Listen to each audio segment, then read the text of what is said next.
பேராசை என்பது இஸ்லாம் நமக்கு எதுவெல்லாம் கடமை என்று ஆக்கியிருக்கிறதோ அந்த கடமை அனைத்தையுமே புறக்கணித்தவர்களாக நாம் ஒரு பொருளின் மீது பேராசை வைத்து கடமை விட்டவர்களாக அதன் பக்கமே நாம் எப்பொழுது சாய்கிறோமோ இதற்கு பேர் தான் பேராசை. உதாரணத்துக்கு உங்களுக்கு சொல்வதாக இருந்தால், இப்ப தொழுகை என்பது இஸ்லாத்தின் மிக முக்கியமான கடமை. இந்த கடமையான வணக்கத்தை நிறைவேற்றாமல் நம்முடைய தொழிலோ வியாபாரமோ அல்லது இன்ன பிற பொருளாதார காரணத்தை வைத்து நான் இந்த தொழுகைக்கு போனேன் என்று சொன்னால் எனக்கு செல்வம் அடிபற்றோம், எனக்கு வருமானம் அடிபற்றோம் என்ற ஒரு காரணத்தை வைத்து கடமையை புறக்கணிக்கிறோம் அல்லவா?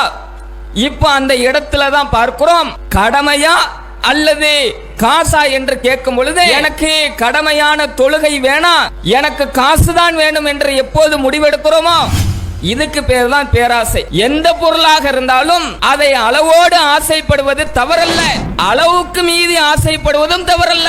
ஆனால் அது எப்போது தவறாக ஆகும் என்று கேட்டால், நமக்கென்று இறைவன் கடமை என்று உலகத்தில் வைத்திருக்கிறார். அந்த கடமை எல்லாம் புறக்கணித்தவர்களாக எனக்கு இது வேணாம், இந்த உலகத்தில் உள்ள செல்வங்கள் தான் வேண்டும் என்று சொல்லி அதன் பக்கமே எப்போது சாய்கிறோமோ இப்போதுதான் அந்த பேராசை நம்மிடம் வந்திருக்கிறது என்று அர்த்தம்.